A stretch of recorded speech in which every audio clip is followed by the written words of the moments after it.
I found that there's, nothing that allows you to do so many different things at once. Because I think people think of podcasting as marketing, but it's really many, many different things at once. You're up-leveling your network, you're doing professional and personal development, you're learning things that you maybe wouldn't learn otherwise. You get to talk to really smart people and ask them questions that you're curious about. Welcome to the Happy Clients Podcast, brought to you by Dot & Company. Whether you're a virtual assistant, an agency owner, or a client-facing account manager, we all deal with clients. Lucky for you, client management is what we do best. Now, let's dig in, chat cam life, and have some fun along the way. Cheers to happy clients. Well, John, welcome to the Happy Clients Podcast. I'm so excited that you're here. I've heard wonderful things, and I'm excited to pick your brain a little bit on podcasting. Why don't you kick it off? Tell us about you, how you got into the podcasting world, because I know it's been a crazy journey for you. So maybe fill us in. Yeah. Sure. So I've been doing podcasts for about 12 years now. I call myself a recovering lawyer now because I practiced law for a bunch of years, and that's actually how I got into podcasts. I had a good client who came to me. It turns out he was a serial entrepreneur, started a bunch of companies, some of which had gone public. And I just said, hey, can I have 20 minutes of your time? I'd love to interview you over the internet, over video Skype at the time. And I said I'd record it and I would upload it to the web. I had no idea how to do that at the time. And so I interviewed him and it was a lot of fun. And at the end of the conversation, he was like, hey, that was great. I really enjoyed that. Can you help me with some more projects? I got a couple other things you could do. And I was like, hey, wow, how did that work? I was like, let's do this again. So flash forward 12 years later, I continue to do it because I found that there's, nothing that allows you to do so many different things at once. Because I think people think of podcasting as marketing, but it's really many, many different things at once. You're up-leveling your network, you're doing professional and personal development, you're learning things that you maybe wouldn't learn otherwise. You get to talk to really smart people and ask them questions that you're curious about. You're developing content, which becomes content marketing, which helps with SEO for your website. They might become a referral partner. They might become a strategic partner. So there's referral marketing mixed in, the strategic partnerships mixed. There's all these different things mixed into it. And at the same time, what I love about it, I'm a give first kind of person. And so I love that you're not trying to trick anyone into anything. You're not manipulating them in any way. It's just an opportunity for you to showcase the other person, give them exposure. And then, maybe it'll lead to other good things between you. And maybe it won't. Sometimes it does. Sometimes it doesn't. I love that. And I love that your approach, like 12 years ago, that's crazy, but that you asked to interview them. And it just feels so much different than saying, hey, can I pick your brain? Or, hey, can I get 20 minutes of your time? You're saying, hey, can I feature you on my podcast? Or can I interview you for your knowledge? It feels so different. It absolutely does. Yeah. And, podcasting is the medium now, but people have been doing this sort of thing for a long time. I remember it was a couple of years after I graduated from college and I was doing some like freelance writing gigs. And there was this woman that hired me. She wasn't a writer, but she was like a speaking coach. And she said, this is what I do. I like hire a writer to come in and write an article for me. But then I go and I do the interview. But the interview is really just an excuse to have a conversation with someone who could be a good potential client for me. And she would send me the audios and then I would take the audio and turn it into an article because she didn't like writing. And, I was like, wow, this is really brilliant. This is an amazing strategy. And I would listen to the audios and she was just like really getting to know them and weaving in her own expertise. It was basically an early podcast, but that might have been even before podcasts were around. But people have done it in other mediums as well. And I have as well. So you could do this with a book. You could reach out to 100 different people and say, hey, I'd love to include you in a book that I'm writing. You could do it with an article. I did it with articles that I wrote for Forbes and Entrepreneur and Huffington Post and all these different publications. What I found though, is that, when I was doing it in that way, like whether it was for a book or an article or something like that, what was off was it took a lot of work to produce the end product after the interview. So like when I wrote for Forbes for a bunch of years, and at the end of the year, I look back and maybe I produced 10 or 12 of them, and it was a lot of work. So I shifted things. And when I shifted to doing the podcast, maybe it's not as effective as reaching out and saying, hey, I'd like to feature you in name drop Forbes, Entrepreneur, or whatever, right? That's probably more effective. But what a trade-off is that you're able to build many more relationships And as podcasting has been hotter, it's been more acceptable than it was 12 years ago. So people understand what it is now. So you end up, once I really doubled down, I got a really good strategy in place, then it became one a week. So it's like, that's 52 people over the course of a year. If you're strategic about it and you interview the right people that you're interested in building a relationship with, maybe you share values with, or they have a similar type of business, it could be a win-win between you in some way, then it's absolutely tremendous use of your time. I love that. And I think a lot of people don't get into podcasting because they're nervous of, are they going to be good on camera? Are they going to be like, are they going to sound natural? Or it's a lot of work to get started and then editing and producing it. So yes. What's your recommendation for somebody who might be like, I think I want a podcast, but I don't know where to start? Yeah. So a couple of things. One, on the video piece, you can do an audio podcast, so you don't have to be on video. Secondly, I think we're all used to, because of the pandemic, we're used to being on video on Zoom, and that's all it really is. So I think people are a little bit less worried about that. It can absolutely be a tremendous amount of work. And so we only work with B2B businesses that have a high client lifetime value. So you have to ask yourself, if I get a client out of this, or if I get a referral partner out of this who refers clients to me, what is that worth to my business? And if it has a substantial value, then the best use of your time is to have more conversations, do more interviews, get more people that you're getting introduced to, increase that volume, and not worry about the back end stuff. We talk to clients all the time. It's crazy. I mean, I've literally met, potential clients or talked to people who are doing a podcast, and they have like a client lifetime of $500,000 or more, and they're editing audio themselves, or they're reviewing transcripts themselves. If I have that time, I'm going to want to allocate that time to having another conversation, to following up with someone that you've interviewed, getting an introduction to someone else who could be a potential interviewer. That's a much better use of your time. So one of the first things that we do is we help people to really shift their focus and attention towards the things that they should be focusing on, and not doing the pieces that they shouldn't be focusing on. And so, I tell that to people all the time. And by the way, I'm guilty of this as well, because the first 4 or 5 years of doing a podcast, I had brought some people in who are handling different pieces of it, but I was overseeing it all. And so it took my energy and attention, and I'd get dragged into the process, and months would go by where I didn't publish an episode because I didn't enjoy doing that piece. I enjoyed talking to people, but I didn't enjoy doing that other piece. And it wasn't until my business partner really, and Dr. Jeremy Weiss, you've met him before. He was a senior producer for one of the really early business podcasts. He put all their systems in place. And I said to him, you got to help me revamp my system. And I went from putting out 7 one year to 52 the next year, because I was focusing on the right things and not focusing on the wrong things. Mm-hmm. Yeah. And I think a lot of people do get stumped. Like, even people that I chat with who are agency owners are like, how do you take a podcast and just look, how do you find the time to do that? Or how do you slice it and dice it and put it everywhere and things like that? And it's like, you just have to build a good system and have the team members in place to take care of it for you. Yeah. And I say to people all the time, people ask me what tool do you use that? What software do you use for that? And I say, you know what? I have no clue, because that is not something I should be focusing on. There's probably a couple of different software that they're using. It probably requires some manual effort as well. My team takes care of that. I'm not getting stuck into the weeds on that, because I'm focused on building more relationships with more people. And then as to the time piece, which you raised, people do say that all the time. I'll start a podcast one day when I have the time for it. And the crazy thing is, sometimes I talk to people who've been doing interviews in one way or another. Maybe it was on stage at an event, they interviewed someone, or maybe they interviewed someone up for an article or something, and they've gotten clients out of it, so they realize the value of it.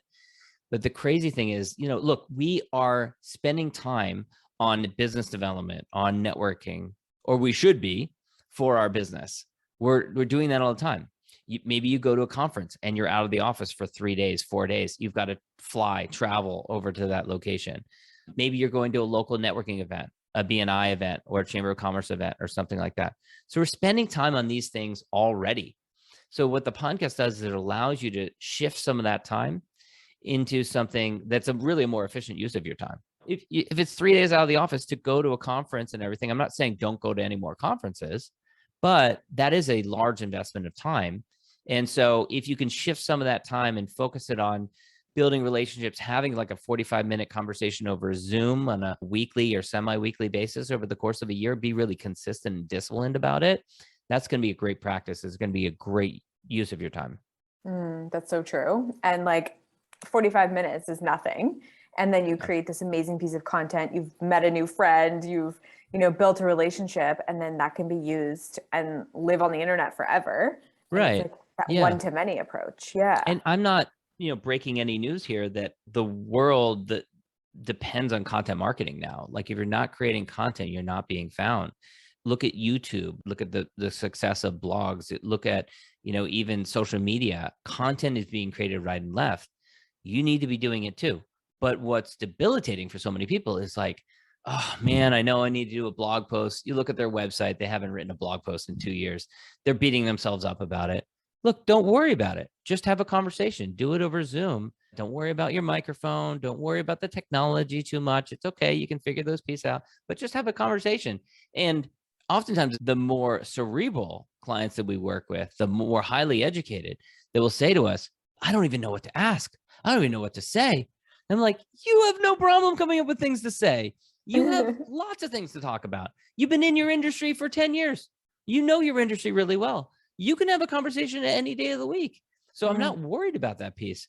There are these different worries, but so many of them, if you break them down, they're overcomable. They're not big barriers. You can absolutely do it. And what is a joy for me is that now we built a team and every day get to help people that maybe for 2-3 years have been thinking about, oh, I'd like to start a podcast one day, but they have all these barriers in their mind. What's the name going to be?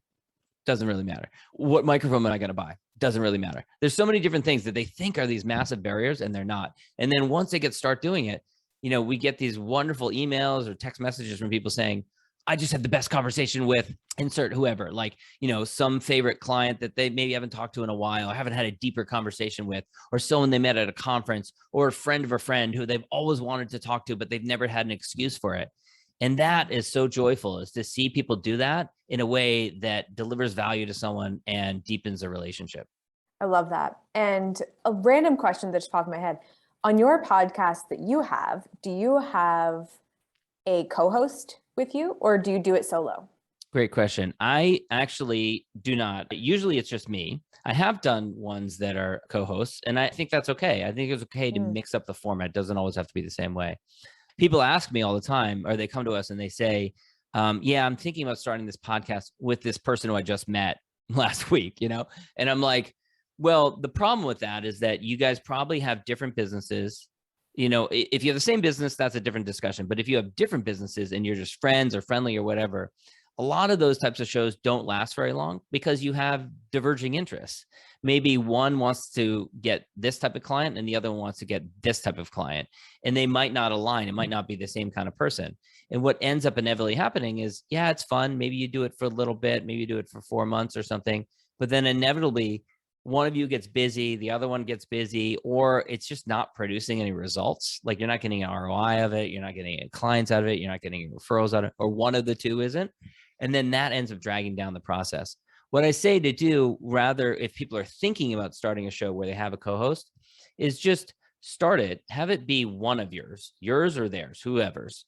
And then you can bring that other person in and have them guest host. But don't make like this full-on commitment that this is both of our show, because then if one of you is not available or one of you is getting less out of it and they don't want to put as much time into it anymore, then the other person can keep on going and you can bring them in whenever you want. Mm-hmm. Yeah, that's a good tip, because I know when we started our podcast, I don't think I would have done it if I didn't have a co-host to talk with. Well, that's helpful. Yeah. Mm-hmm. Yeah. Like it was really helpful for me. Yeah. And like, obviously she's not here today and she'll do podcasts without me when, availability things happen. But I just find when it's just the two of us and we can kind of like banter back and forth, I find it really helpful. So yeah. Yeah. I mean, that's great. How long have you been doing it for? Over a year and a half. Yeah. I mean, that's good. There's a lot of them kind of peter out if it's two people just having a conversation, but you do interviews too. I mean, that helps too. The other thing is, sometimes people start a show, and there are exceptions. There's exceptions to every rule. And there are some shows that people start and they say, you know what, we don't want to interview anyone. We just want to have a conversation. This is me and my friend. And one, that might be a hobby podcast or a passion project, and that's totally fine. That's not what we do personally, but that's fine. Or what ends up being a problem is just you're missing out on the networking aspect to it. You're missing out on a huge value of doing a podcast, which is using it as a tool to have a conversation with someone new, someone different, someone that maybe you had a relationship for a long time, but you haven't talked to them in a while and you want to reconnect with them. There's so many ways that that benefits you. So I think just having a 2-person conversation, and just limiting your podcast to just that is kind of like fighting with one arm behind your back. You're kind of missing out on a big opportunity there. Totally. Yeah, I agree. So let's get into monetizing podcasts, because I know this is a huge piece of what you consult on and talk to clients about. So walk us through how you talk about monetization when it comes to podcasting, and what are the options for people who are just getting started? Sure. So first of all, the most important piece is that when people hear that idea of monetizing, a lot of times what they hear, what they think is ads or sponsorships. And they think full stop, that's the only option. That's not the only option. That's one way of monetizing podcasts. You see it when you see like NPR shows or ESPN shows or some kind of well-known like podcasts.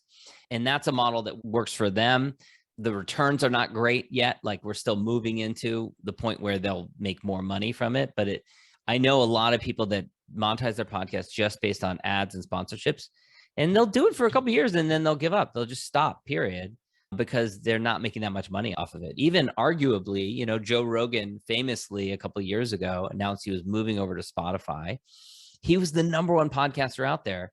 And I suspect, I don't have any proof to this, but I suspect the reason he did it was because it was a large payday. He was the #1 podcaster out there. And I don't think that he felt like he was making the money that he should have, even though he was the #1 podcaster out there. And so that's why he risked angering so many of his fans by moving over to a single platform. But I say to people, like, there's 100 different ways to monetize a podcast, right? So one, if you have a profitable B2B business, it's a way to get more introductions, to connect, deepen relationship with existing clients, to meet potential clients, meet referral partners, meet strategic partners. There are ways that you can do, kind of combination sponsorships where you're sponsoring multiple things. So maybe a client pays you for a combination of consulting and coaching, plus some podcast episodes, plus sponsorship at, do something else together, attend a conference together or something. So there's many creative ways in which you can utilize it. You can, use it to save time with client onboarding, and you can use it to save time and to speed up your sales cycle. So create a bunch of resources on your podcast where you're sharing some wisdom, or you're sharing how you're different, or a case study or something along those lines, and create that as a podcast episode. It's very easy. It's very fast to do. And it's also not viewed as marketing. It's something that you can share with people, a prospect that are thinking of meeting with you, or that you have a meeting with. You can say to people, if someone reaches out and they want to do a meeting with you, you say, listen to these 2 episodes if you have the chance before we do our call, and you will be that much more informed in the way that we work. So that's a good one. And then educating your clients so that your clients are more educated once they come on board. You can say, hey, listen to this, check this out. And then they understand more about how you work, what you're going to do with them by listening to that as well. So it's smart. It's leveraging your time further. You could create something for your clients that goes behind a wall and no one outside of your client universe sees it, but you could also create something that educates them, but educates others as well. And you publish it as a podcast. I really like the idea of doing a lot of your onboarding via your podcast, and almost like doing little snippets and maybe short form podcasts for your clients. So when they're becoming a client, like just send them those. And that's a really good idea. I like that. Yeah. I mean, a couple of years ago now, we built a client dashboard, which is where our clients log in and they interact with us, upload resources and stuff like that. And there is a knowledge base area, frequently asked questions, where we have, like anyone has with their clients, they have questions that come up frequently, right? And so my business partner, Jeremy, and I have a standing time every Wednesday where we will hop on and we will create an episode that will be published as a podcast. We often do it as a LinkedIn Live also. So it's a LinkedIn Live. I will go on our website. It will be published as a podcast. So with a podcast, you have distribution across dozens of different platforms, which is what's really magical about it. You control and own your feed, but it can go on YouTube and Pandora and Spotify and, Stitcher and all these different places. And then in addition, we record it on video Zoom. So we've got a video afterwards. We can take that and then we can put it into the knowledge base for the client. So you've got this, one conversation that takes 20, 30 minutes. You address a question that's frequently asked. It helps educate the client so they're satisfied, and it educates others as well. And it may bring prospects and clients and referral partners to you. I like that. Yeah. It's just like, make it easy. The best bang for your buck. Get on that call and then just let the team take care of it, which is honestly the only way to do it nowadays. Especially if your time is valuable and a client has a lot of value to you, because that's really where your time should be spent. Totally. So are there anyone out there who you'd say it's not worth doing a podcast? Like, are there any niches or specific businesses that you may have seen that just doesn't work well? Yeah, I mean, all the time. There are people that come to us and we just don't feel like it's a great fit, at least for the work that we do. One example is if you're starting a new business and you don't have product market fit yet, a podcast can be an amazing tool of doing market research. It's a great way of you can invite your target buyer, client, customer who you want to serve. You can invite them onto a podcast and you get to educate yourself about what their pain points are, what their needs are. You can ask them about their challenges that they're experiencing right now. You can get to know them better. You can ask them what they read, what they watch, what resources, where they hang out, what organizations they belong to, who they hang out with. All these things are tremendously valuable if you are in business and you're selling something. Having said that process, if you don't have product market fit, what we see a lot of times is if someone's doing a podcast and they're doing it for 6 months or so, they might have gotten great knowledge, but if they're not getting clients out of it, not getting referrals, and not getting strategic partnerships, which might be the fault of the fact that they don't have product market fit. It might be not have anything to do with the podcast. It might be just that the business is new. It's not mature yet. Then we see people can get challenged. They can get frustrated. And so I've talked to a lot of people over 12 years of doing a podcast that I see that happen to people. So we don't take as clients people that are in that stage of business.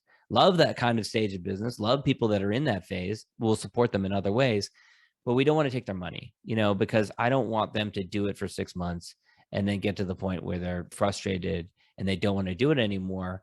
And really the frustration is because the business isn't mature enough. So I think the business needs to be more mature in order to be ready for a podcast. And then, of course, if people don't have a business, if they're just doing it for visibility, or if they're just doing it for brand building or something kind of amorphous like that, I've seen lots of people do stuff like that, and they'll do it maybe 6 months, maybe 12 months or something like that.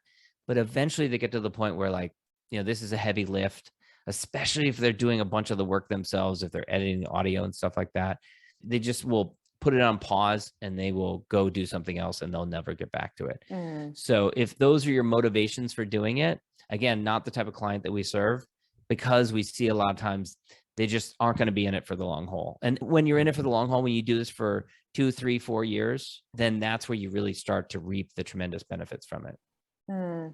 That's so true. You do have to really you have to have a business to talk about on your podcast. And we find it easy, I guess, to podcast because we have so much content to talk about.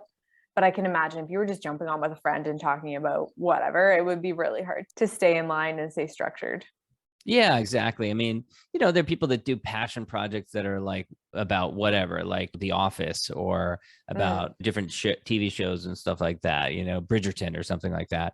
That's a different game. And that's not even my area of expertise at all. People do that all the time. That's fine. But if you're doing something for a business, then you really do need to have kind of a focus and a direction. Yeah. Cool. Well, so anybody listening and they might say, hey, I think I want to start a podcast, or I have an idea for a podcast. I just want to see if you guys can help me. Where would you recommend people reaching out for support or to use some of your resources? Yeah, I mean, rise25.com is our website. You can link to all our different podcasts on there. We've got 4 internal or our own podcasts that we produce. Smart Business Revolution is the name of mine. You can find it anywhere you listen to your podcasts. And Inspired Insider is my business partner's podcast. And we eat our own dog food. We produce a lot of episodes that are just sharing advice and wisdom and strategy and things like that. So there's a lot of different episodes that are on those different feeds. Rising Entrepreneurs and Top Business Leaders Show are our 2 other shows, which you can go check out as well and subscribe to them wherever you subscribe to your podcasts. I love it. Well, thank you so much, John, for coming on the Happy Clients podcast. Hopefully everyone is inspired to go start their own podcast finally. I hope so. And I hope that they reach out and get your support. So thank you so much again. Thank you, Taylor. Cheers to happy clients.